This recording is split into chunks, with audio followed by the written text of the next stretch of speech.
police, right? And everywhere in the United States, there are federal police, which we all know is the FBI, the Federal Bureau of Investigation.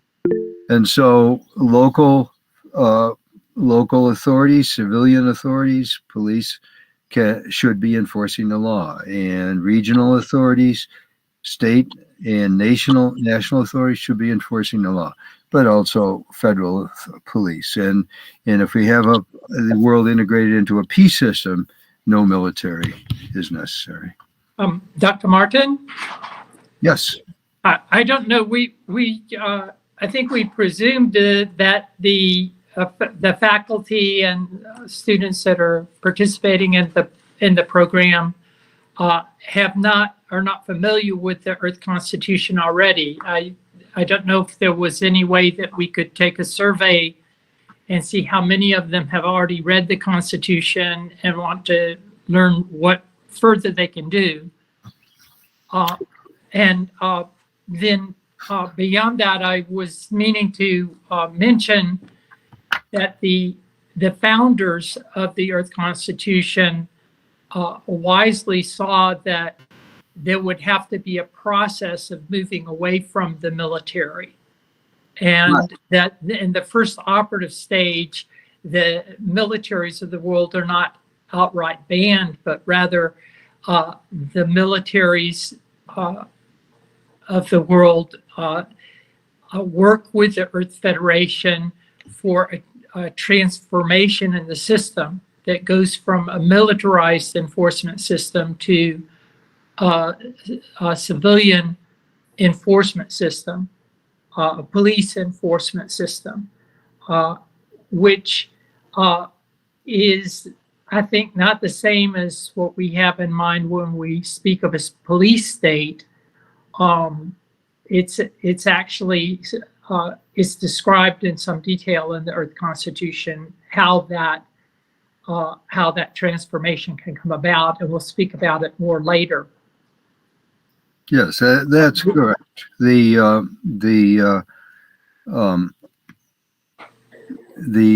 civilian world police are mandated by the Constitution and by the Provisional World Parliament to continually explore ways to reduce violence, to reduce the need for violent enforcement of law.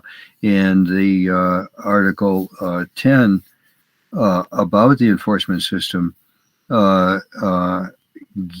identifies a number of ways that laws can be enforced without the need for actual physical enforcement, police coming out and arresting people and so on.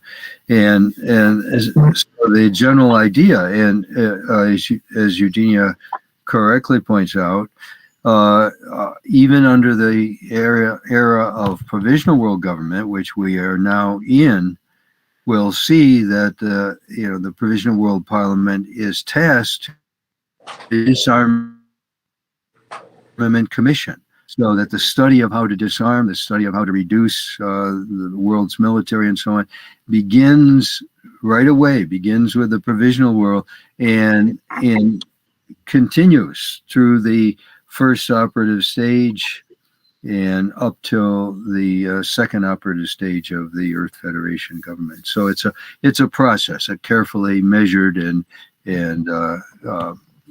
systematically developed process of disarmament. The third item here in the basic structure is absolutely fundamental: the sovereignty of the people of Earth.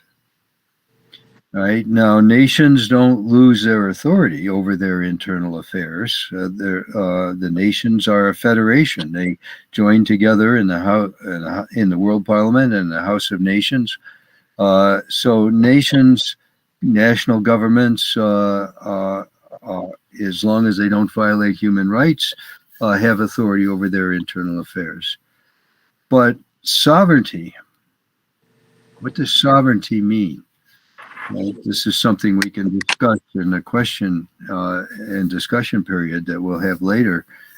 When nations say they're sovereign, it has the meaning in today's parlance of recognizing no authority over themselves, no binding authority. And so we, in our early introduction to today's session, we're celebrating the 75th anniversary of India's independence as a sovereign nation. Right? And wonderful thing. But,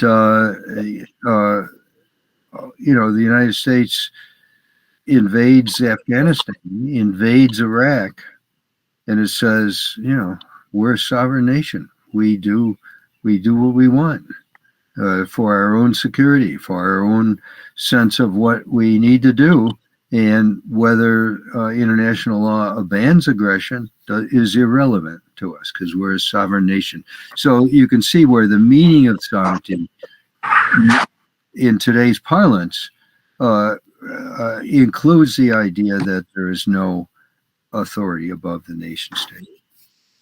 So the next item in the structure, basic structure, 1,000 electoral districts clumped together into larger regions in magna regions. But the basic structure is those 1,000 districts, which means everywhere on Earth, people are divided equally into districts by population, plus or minus 10%, the same population, so that the authority of the Earth, the World Parliament, the authority of the Earth Federation arises from the democratic structure of the people, from the people themselves.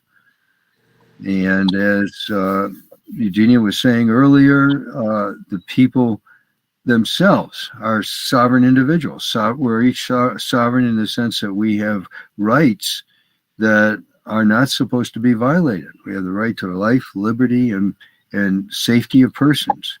And we live in a world that continually violates these three things.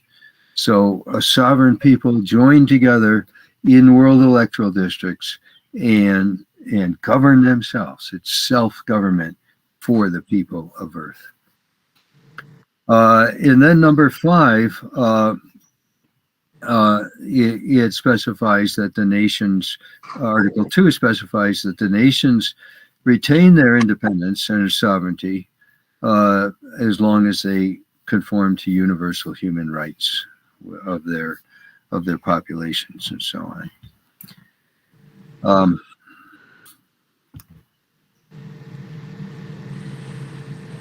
So I was just going into this question of sovereignty, and this is a kind of summary of what I was talking about. What is a sovereign nation? What is citizenship, and what rights do citizens have? Sovereign citizens.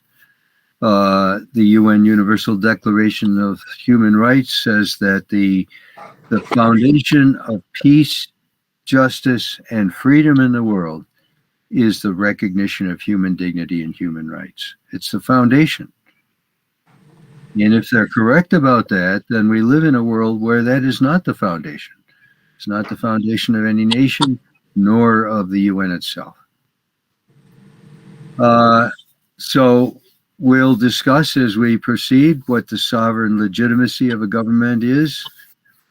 Number 3 there, and number 4, why does the United Nations have no authority to keep the peace? It's not a sovereign nation, right? Sovereignty is what the Earth Federation gives to the people of Earth. It represents the sovereignty of the people of Earth, and it is the ultimate authority. The people of Earth are the ultimate authority over what should be happening on the Earth. Not nations, not corporations, not the 1% that own 50% of the world's wealth, but the people of Earth. It's truly democratic. And I went into the question why the Earth Federation is non-military.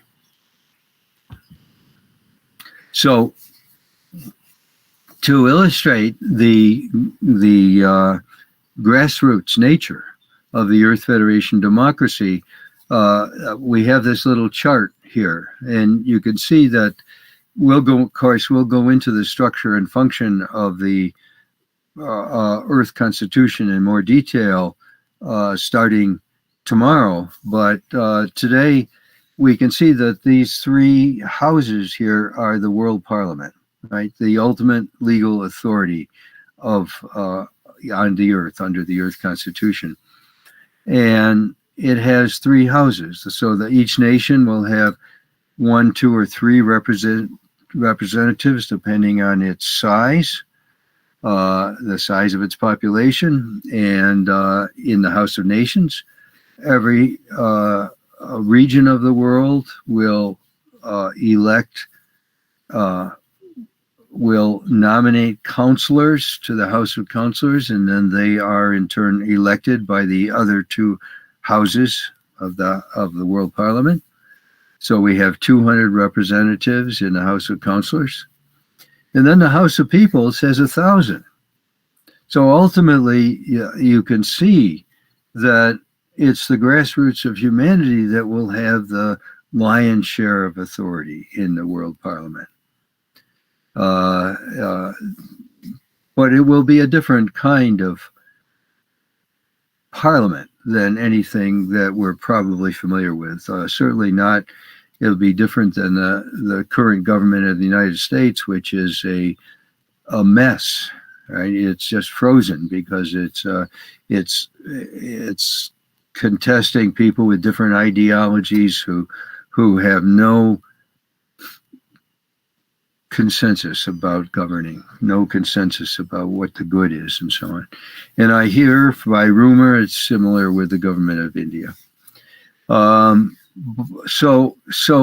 these three houses, and I think it's significant that every single representative in each of these three houses, including the House of Nations, will have to take an oath of service to humanity.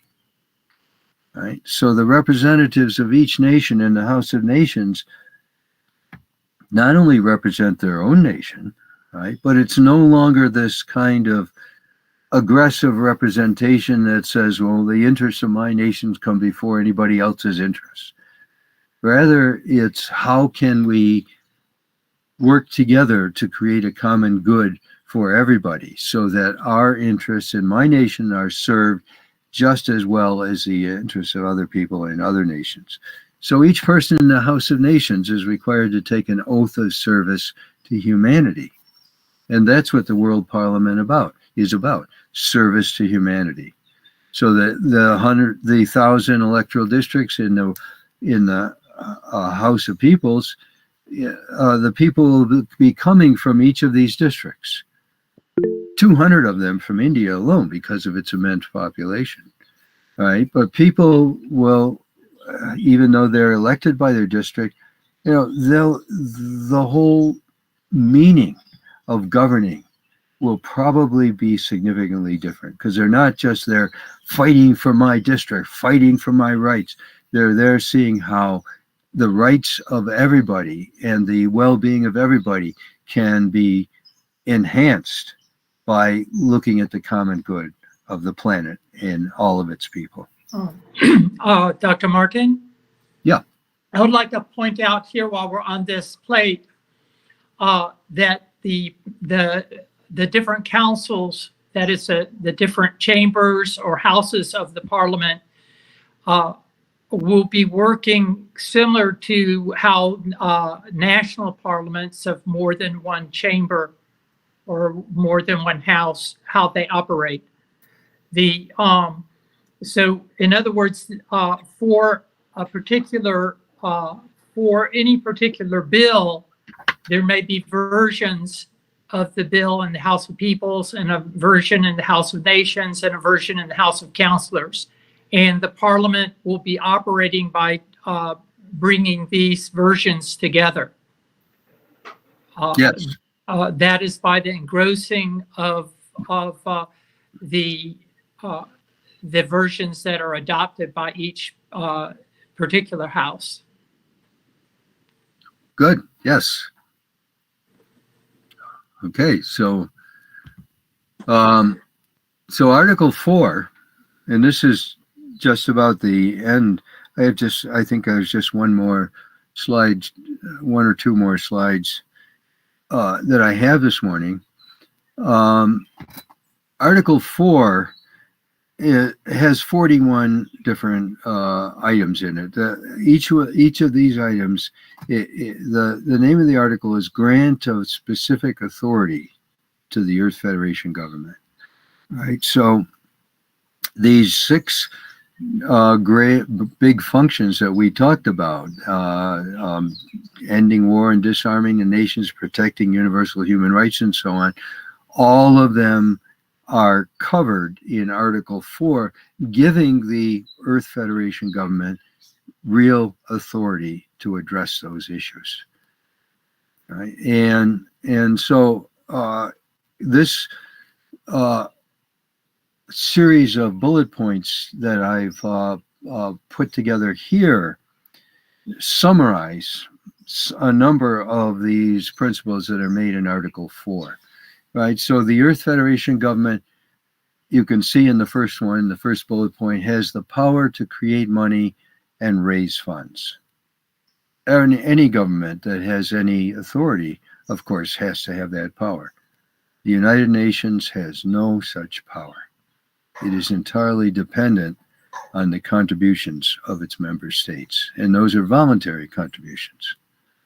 And as you may know, some states, such as the United States, regularly threatens to withhold its contribution if the UN does not agree with what it wants to do. So, number 2, the second one, the Article 4 gives the Earth Federation the power to enforce law over all individual persons. The UN has no such power. Right? It can, if there is a war or a disturbance in the world, according to the UN Charter, right, the Security Council is supposed to deal with that. And the Security Council, under Article 42 of the Charter, has the authority to create a military force to deal with that. Right? It can use, as it puts it, land, sea, or air forces to restore the peace. So the UN cannot enforce laws over individual persons. It cannot arrest Vladimir Putin or Joe Biden, right? Or Narendra Modi.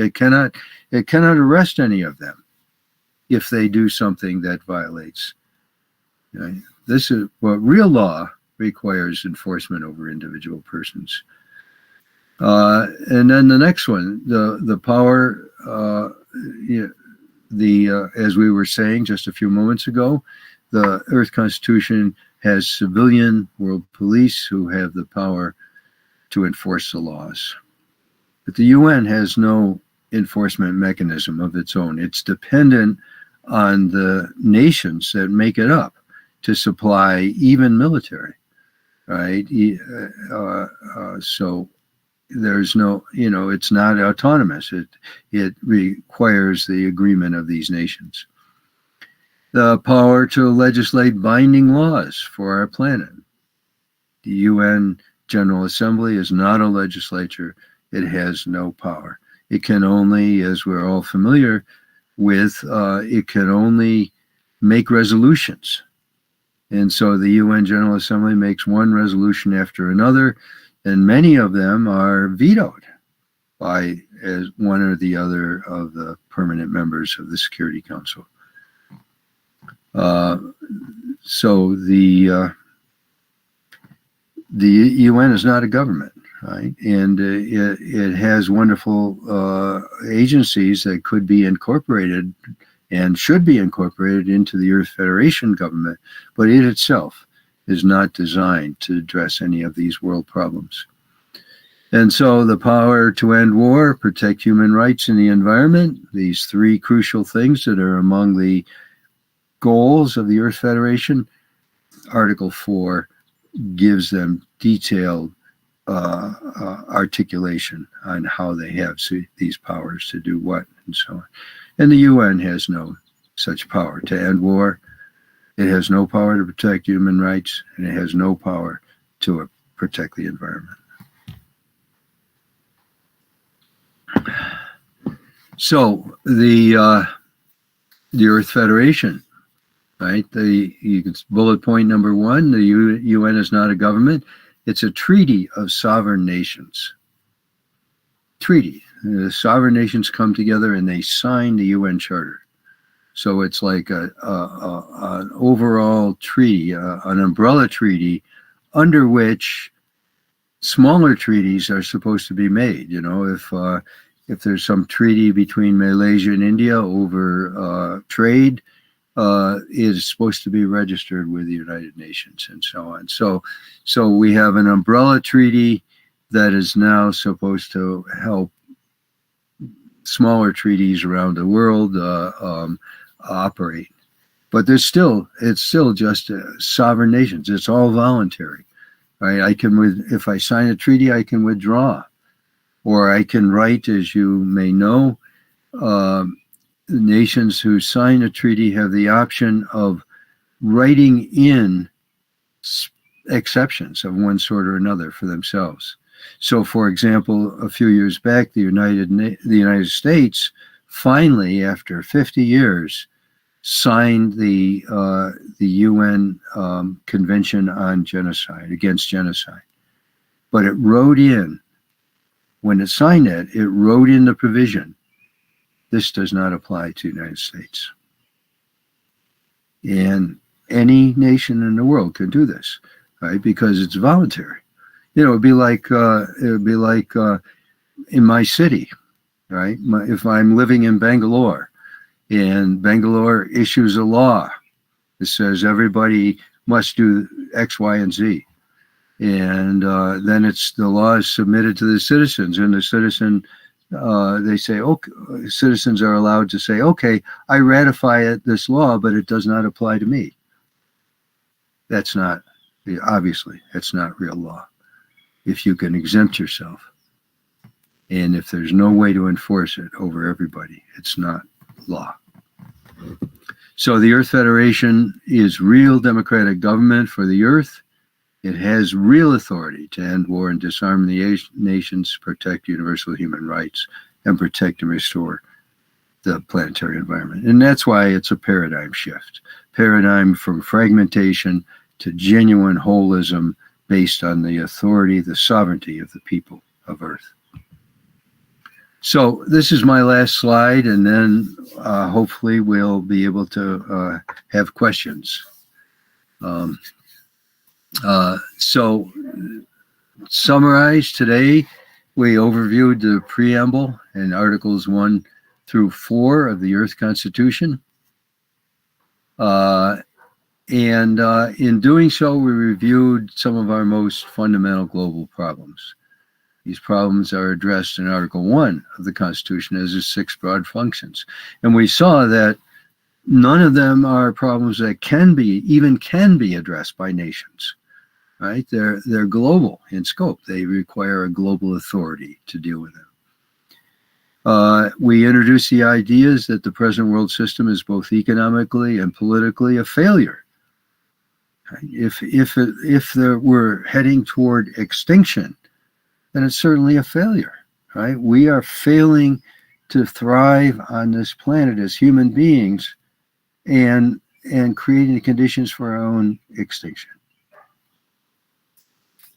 And so tomorrow we'll look at the structure and function of the Earth Constitution more fully, and we'll introduce the concept of world legislation that has been a product of sessions of the Provisional World Parliament.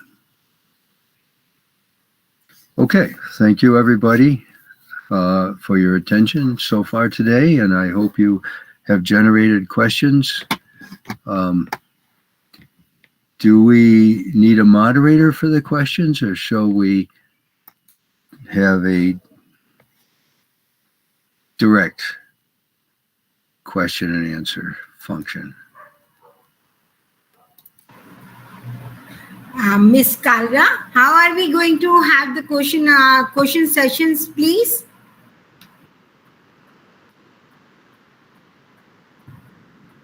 Miss Kalra, are you around? Dr. Rohit?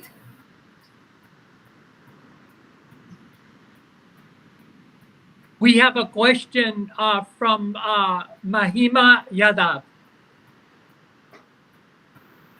Yes, ma'am. We have already informed the participants about asking the questions, and I hope probably they'll raise their hands and ask the questions from sir and ma'am.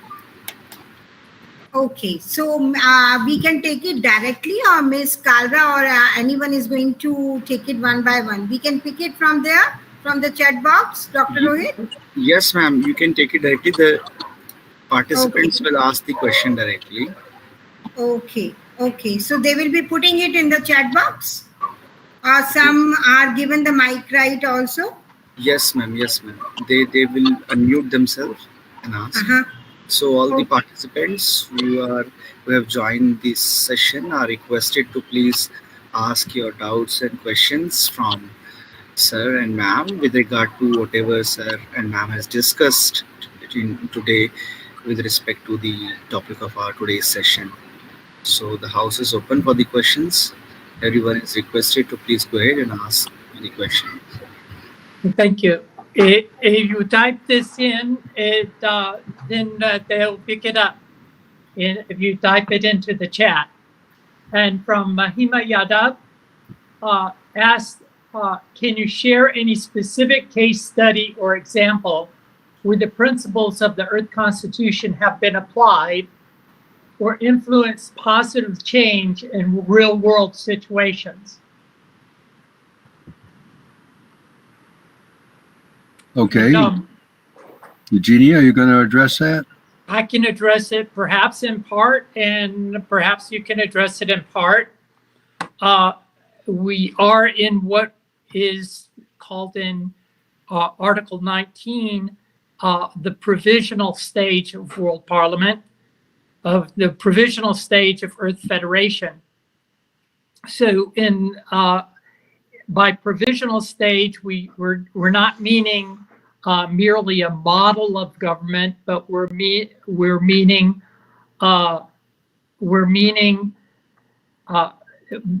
individuals have been coming together from around the world, agreeing that the Earth Constitution is a valid and necessary path for creating a self-governing republic, a self-governing system on the Earth, and have begun doing work in the commissions of the preparatory commissions of Article 19 and the Provisional World Parliament.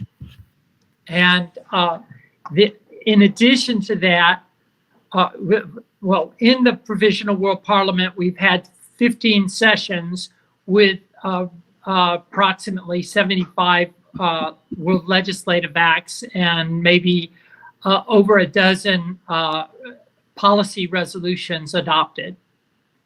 Also, in 1994, there was held a session of the Provisional District World Court in Los Angeles, which challenged the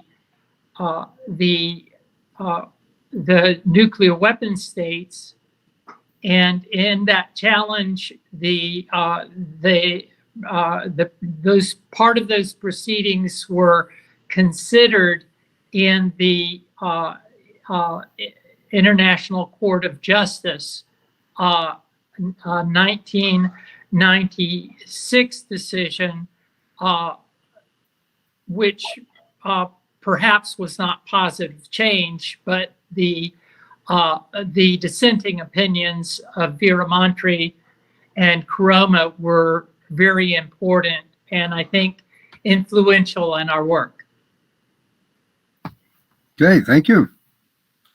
In response to that question, specific case where the principles of the Earth Constitution have been applied or influenced positive change in real-world situations, I'd like to take a little bit of a different tack. You may be familiar with the work of people who have studied language and communication, like Jürgen Habermas, the great German philosopher, and they have studied the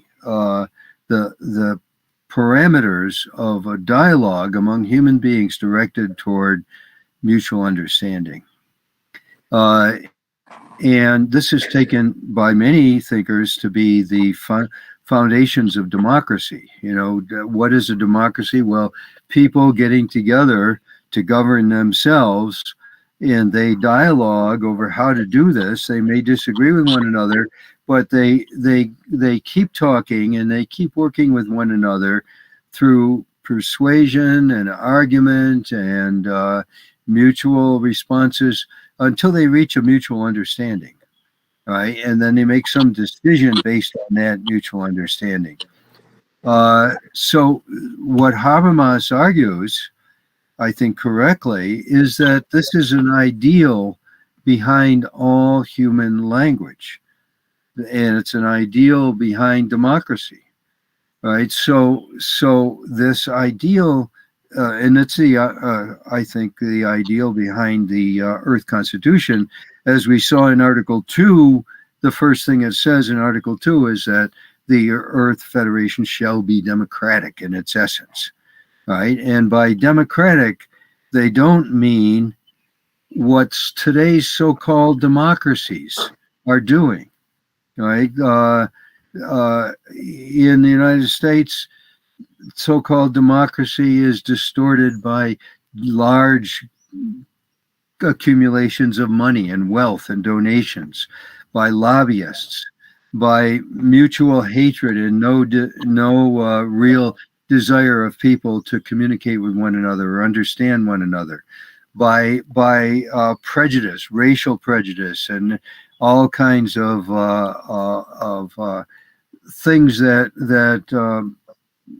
interfere with our ability to communicate. So Habermas and other theorists of democratic communication say that we can identify the impediments, right? If one person in a conversation is racist, for example, we can identify that and see that, understand that as an impediment to communication. And if a person is my boss, and I'm in a dialogue with my boss about something, their superior authority over me will be an impediment to communication. So that what I'm saying is that is not just the Earth Federation movement and the Provisional World Parliament, but theorists of democracy worldwide have come out with an articulated set of understandings about how authentic democracy could and should work. And the Earth Federation is, as I was saying earlier, is about a paradigm shift, right?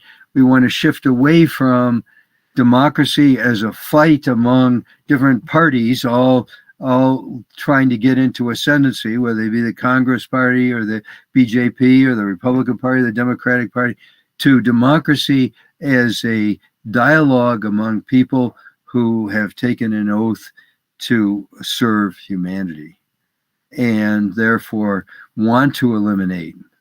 seriously want to eliminate the impediments to communication and collective action, right? That's what the Earth Constitution is about in my understanding. Thank you so much, ma'am and sir, for dissecting it for me and making it very clear via democracy. Thank you. Questions? Other questions? I don't. I had a question. Yes. I've posted it as well. How does the Earth Constitution, I was just wondering, envision the role of technology and innovation in supporting global governance and fostering sustainable development? Good question. Eugenia, you have a thought about that, or? Yes, sure. Thank you, Shivani.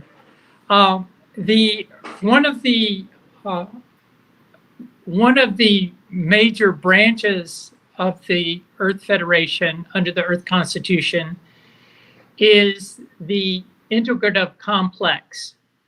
And this is an organization that has there are 7 agencies of the integrative complex, and that integrative complex has its office in each of the ministries of the Earth Federation, of each of 28 or thereabouts ministries.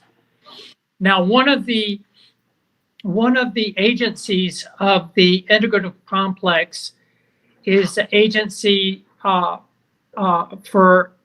environmental and technological assessment. So this is a major role, and in each ministry of the Earth Federation is an office of the Agency for Environmental and Technological Assessment.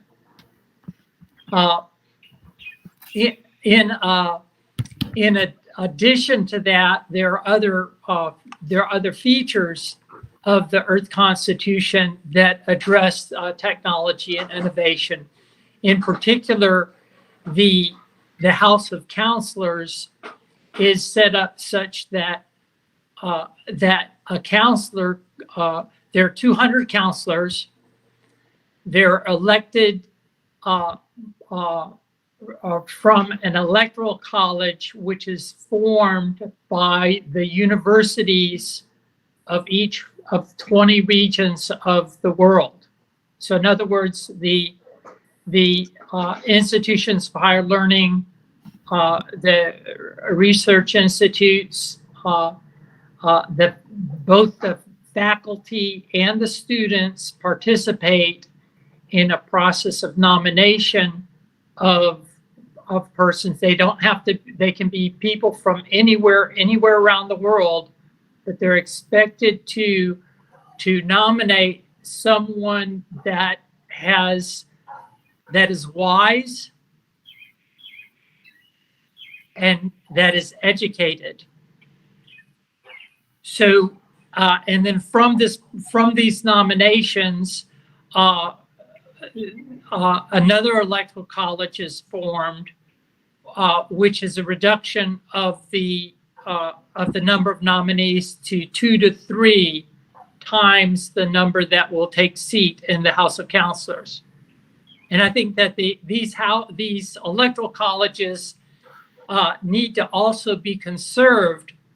In other words, during each term of the counselors, the electoral colleges should also be conserved for advisory purposes. The government can do this. The Earth Federation government can do it. And then the numbers to be elected would be elected from the members of the House of Peoples and the House of Nations from the region from which the counselors from nominees from anywhere have been nominated. Okay. And so that's going to give a strong presence of educated persons in the overall World Parliament. Yeah, I could approach that just a little bit differently. Also, there are articles and books coming out now about the so-called Fourth Industrial Revolution, right, which is an AI, artificial intelligence revolution.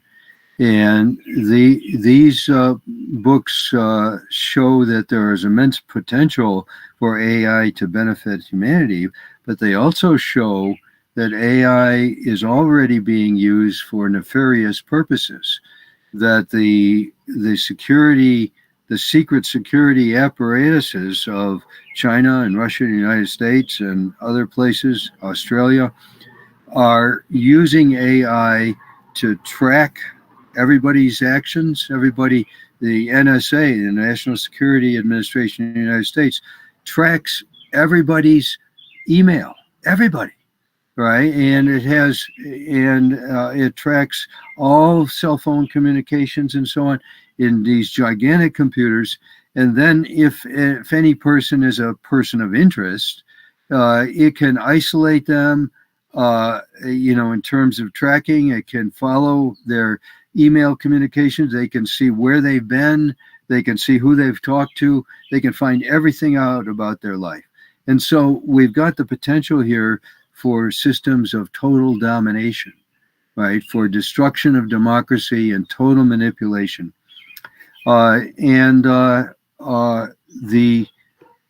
The Earth Federation, as Eugenia was saying, it emphasizes the importance of technology and educated persons who work together to be sure technology does not interfere with the good of humanity, and also to use technology for the good of humanity whenever possible. But take a look, everybody, at Article 12. That is the Bill of Rights, right? Article 12 guarantees everybody on Earth personal privacy. And it also guarantees everyone on Earth freedom of information, freedom of belief, freedom of thought, freedom of investigation, and so on. So, as I see it, if we are able to found the Earth Federation government, it will be a bulwark against the dangerous potential of technology to result in global domination. It'll be a bulwark of freedom where the Earth Federation government will be carefully reviewing technology for the benefit of humanity and not for violations of the Bill of Rights and so on.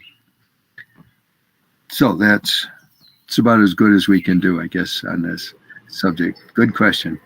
Thank you so much. Questions? Other questions? Participants to ask questions or drop in the questions in the chat box, please.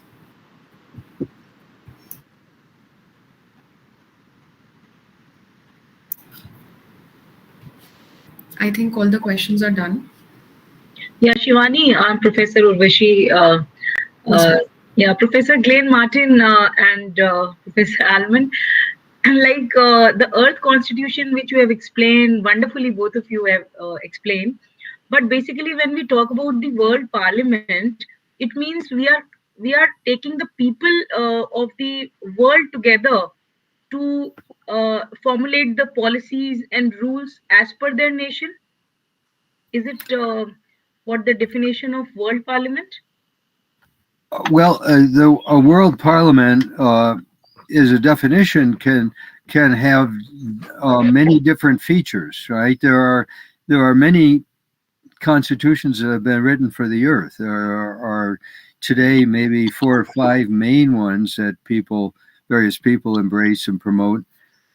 So under the Earth Constitution, the World Parliament means these 3 houses, right? And it's you probably recognize it's a parliamentary system. In other words, unlike the government of the United States, which has 3 branches, as we all probably famously know: the judicial branch, the executive branch, and the legislative branch. And these are supposed to balance and checks and balances one another.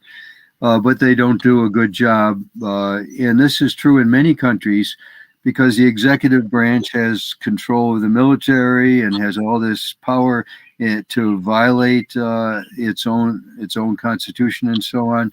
The World Parliament is the ultimate authority on Earth. So the executive falls underneath the World Parliament. It is controlled by the World Parliament. And the same with the judiciary and so on. So we have in the World Parliament is made up of the House, as we were saying, the House of Nations, the House of Councillors, and the House of Peoples. The House of Councillors explicitly are supposed to be representing the whole, right? The councillors, the wise people elected from around the world, they're to represent the whole. The House of Nations, as I said earlier, they all the members of the House of Nations have to take an oath of service to humanity, but of course they're also representing their various nations. And bigger nations have 3 representatives, smaller nations 1 in the House of Nations. And then the House of Peoples is not divided by nations, right? So you can have world electoral districts that bridge different nations as much as possible. They conform to boundaries, national boundaries, but in the case of small nations, they're going to have to combine, say, several islands in the Caribbean Sea or whatever as one electoral district. So the people in the House of Peoples, they represent their friends and neighbors on the earth and their concerns about everybody on earth having enough food, clothing, and shelter and so on. They don't represent their own nations, right? And hopefully, if this is operating properly, their local prejudices, local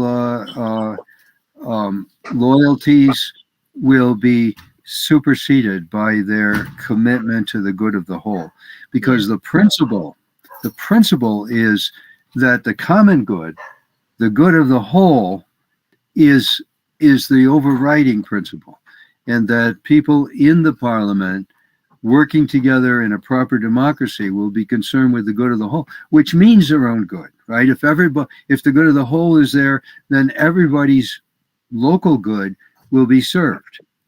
But otherwise, if the good of the whole is not, then what you get is fragmentation, in which the Chinese want the good of Chinese, the Russians want the good of Russians, and so on. So, I mean, the participation from all the country representatives are there in the World Parliament, in UN. They are. All the countries and all the people. Okay. I'd like to bring... Yes. I'd like to mention that that we have countries and states around the world, and the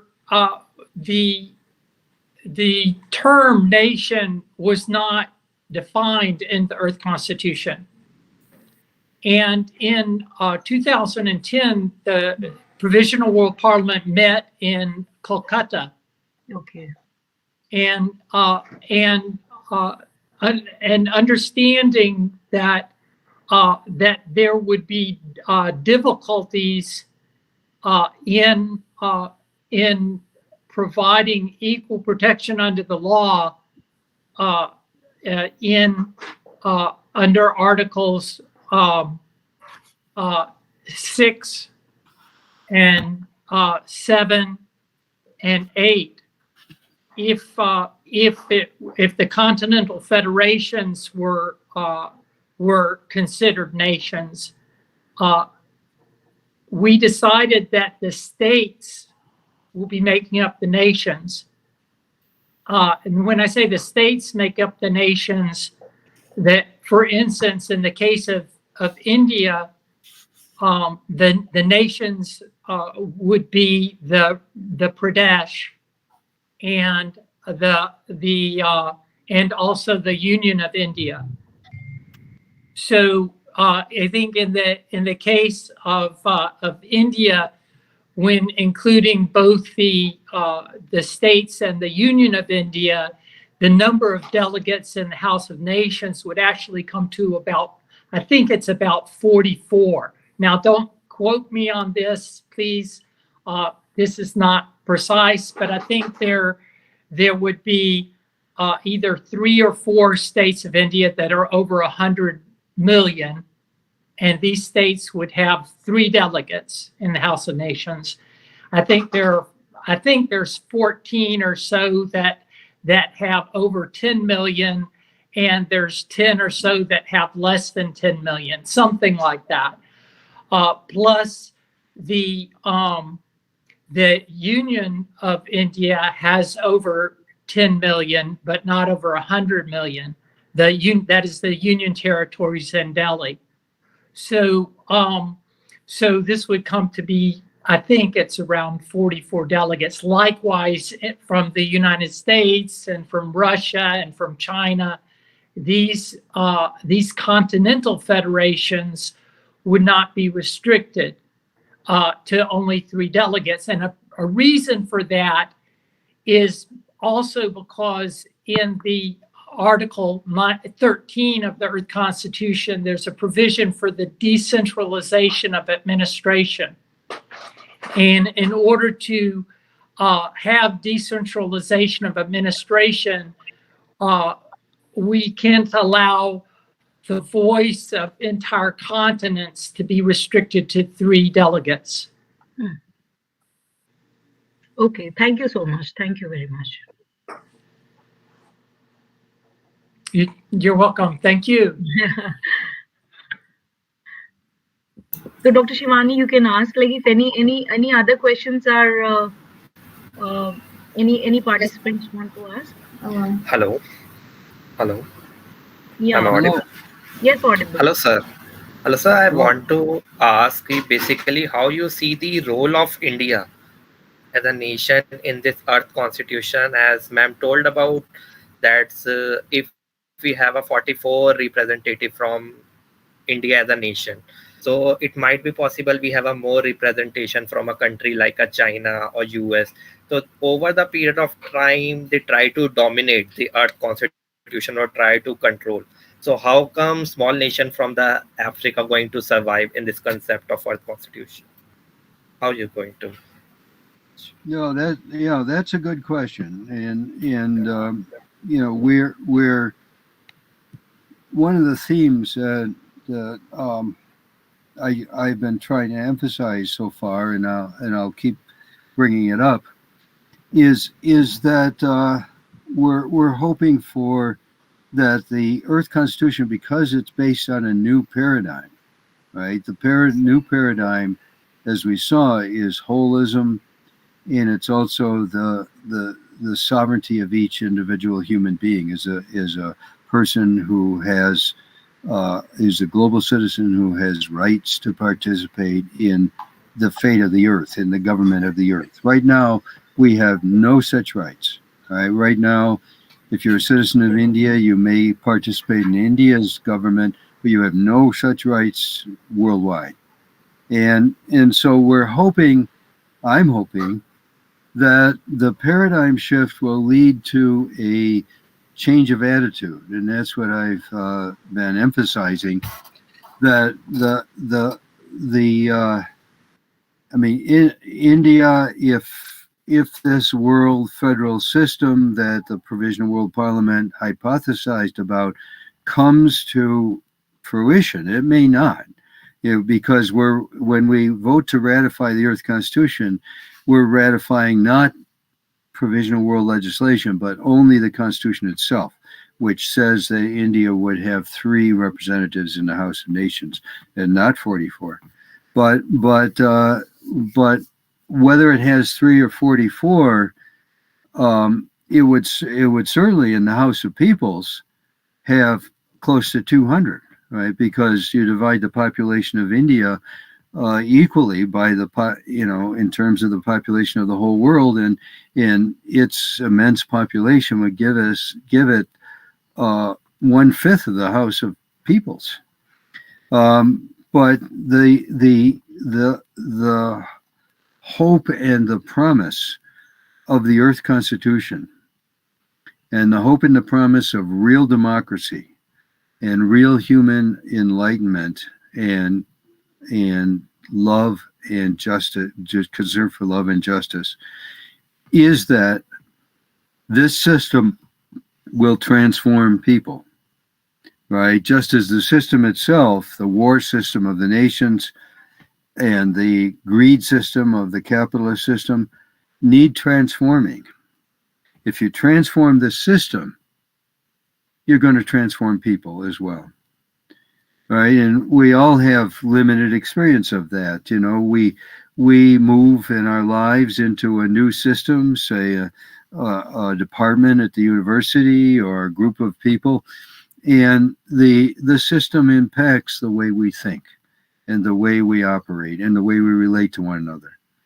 And so if we can create a world system that is truly democratic and truly based on the capacity of human beings to communicate with one another out of concern for the common good of everybody, then if India has 200 people in the House of Peoples and 44 people in the House of Nations, I would think and I would hope that most of them would be concerned with the common fate of humanity and not with using their numbers, their hegemony, to push what they consider to be India's interests at the expense of the whole. You know, understand what I'm trying to say? We have to overcome this system where every part is pushing its own interests at the expense of the whole.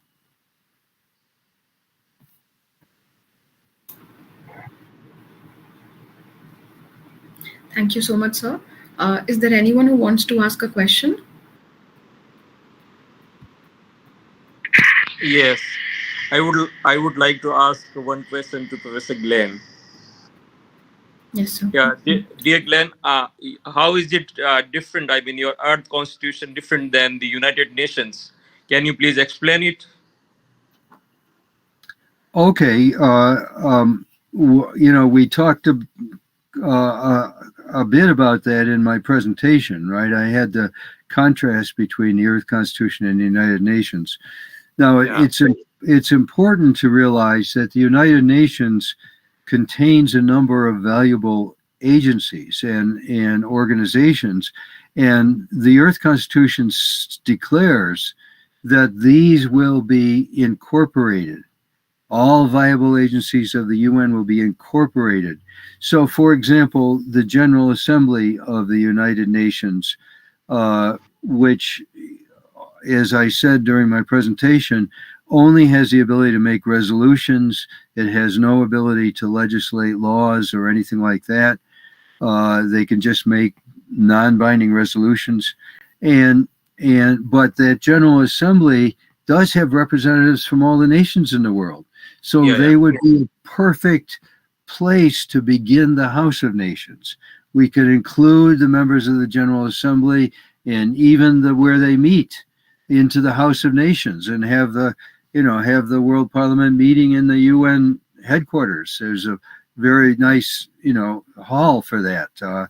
And so the General Assembly could become part of the House of Nations. The International Criminal Court and the International Court of Justice in The Hague could become two benches of the world Supreme Court system. All of the UN can be incorporated, But having said that, it's the fundamental difference between the UN and the Earth Constitution is that the UN has no authority. It has no authority to raise money for itself. It has no authority to enforce any resolutions that it might make. It has no authority to legislate binding resolutions. So-called international law is not binding. It's just a treaty of sovereign nations. It has so the UN is entirely without authority, and this was intentional. If you look at the founding of the UN, there were people who wanted to give it authority. One of them was the delegate from India, in fact, who, even though India wasn't an independent nation yet, it had a delegate there, and they wanted to give it authority. But the real forces behind the creation of the UN, which were the United States, President Roosevelt, Winston Churchill of England, and Stalin of the Soviet Union, they wanted a system that had no power to interfere with their global endeavors, right? They wanted a system that could not eliminate their imperialism and their militarism and their struggles, and they got it. So the UN has no authority. And the Earth Constitution, as we outlined, is a real government. It's like the government of India is a real government. It has authority. If you break the law, you can be arrested and prosecuted and sent to prison, right? So that's the same with the Earth Constitution. It's real law for humanity, democratically legislated law for humanity for the first time in human history. That's the difference. Thank you. Thank you so much.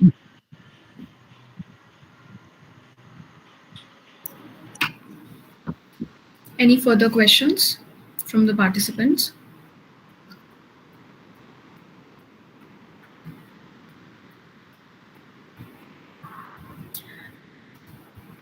I think all the questions are done, so we can continue. Okay, so we could, I don't think there's any necessary reason why we have to go the last 15 minutes. We can maybe summarize and wind up for today. Sure, And sir. I appreciate everybody who's participated. I see 30 right now, 38 or more, over 40 participants, and I think it's wonderful. And we're very excited. We really appreciate the University of Delhi, this is truly innovative. This is truly something that is not common and very rare on planet Earth, that the university supports the reflection on the significance of the paradigm shift that's going on around the world, from fragmentation to holism, from a world destined toward extinction to a world that has the possibility of creating a common good for everybody. So I'm really appreciative of that. So what we want to do is look at in some detail at the structure and function of the Earth Constitution in future classes. But I also want to look at the whole question of sustainability and examine the UN Sustainable Development Goals, just so we don't have confusion, because it's very important. As we know, people around the world are talking about the UN SDGs and how important they are, and they are very visionary, right? Educating women and girls, creating reasonable economic equality. All these goals are there, and we need to talk about why they cannot be actualized by the UN system as it now is. As we've seen some of that today already, because the UN system has no authority, has no power. It's completely dependent on the nations and so on, the individual nations. So, and we could talk about how those goals can and should be actualized by the Earth Federation government. Okay, so shall we end on that note? Eugenia, did you have a final thought? Well, I will mention a few things. Thank you. And I want to thank Delhi University faculty and administration for helping to sponsor and put on this seminar. I'm looking forward to, in the next few days, we will present a few aspects that may be of particular interest to you. I'm expecting us to cover a bit about the court system that is designed under the Earth Constitution. I'm looking forward for us to look at some of the specific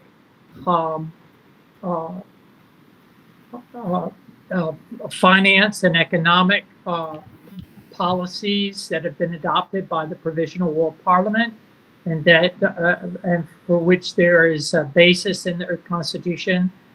And finally, that we get an opportunity to go over the world districts and the structure that has been adopted for the world districts and for immediate participation by individuals at a district level. That means all individuals, all adults around the world can participate when they're knowing the Earth Constitution basics and understanding the world district standard and structure. And so again, thank you all very much. It's been delightful speaking with you today and hearing your questions. And I'm very thankful that we've come together this anniversary week of the signing of the Earth Constitution, 45th anniversary week. Thank you very much. See you tomorrow. Thank you so much, ma'am. As we conclude this enlightening session, I would like to express my deepest gratitude to Professor Glenn T. Martin and Eugenia Almond for their invaluable contributions. Your profound knowledge and expertise in the field of global governance and world law have enriched our program and inspired us all. Thank you for sharing your wisdom and guiding us on this transformative journey. Additionally, I would like to inform everyone that we'll reconvene tomorrow at the same time for the second day of sessions. We look forward to continuing our engaging discussions and further exploring the prospects of emerging world law. Thank you once again to Professor Glenn and Eugenia Almond for setting a strong foundation for the program. Thank you. Thank you. Bye-bye. Thank you. Really wonderful session. Professor Glenn and Professor Eugenia, have a wonderful day ahead. Thank you. So, yeah, thank you. Dhanyavad. Thank you. Bye. Okay, thank you, Professor Glenn and Professor Eugenia. Thank you very much for taking this Thank session. you so much, Professor Ajay, for taking an initiative to organize this session and this short-term course. We really appreciate, and WCPA looks forward for everyone's active participation. Thank you, Nilamji. Thanks, Dr. Neelam. Yeah. Thank you so much to everyone. Rohit, Have a Dr. Shivani, peaceful night.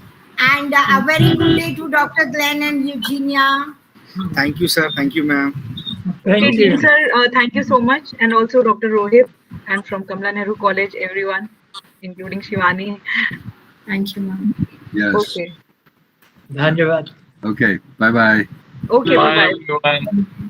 Namaste. Namaskar. Namaskar. Namaste. Namaskar.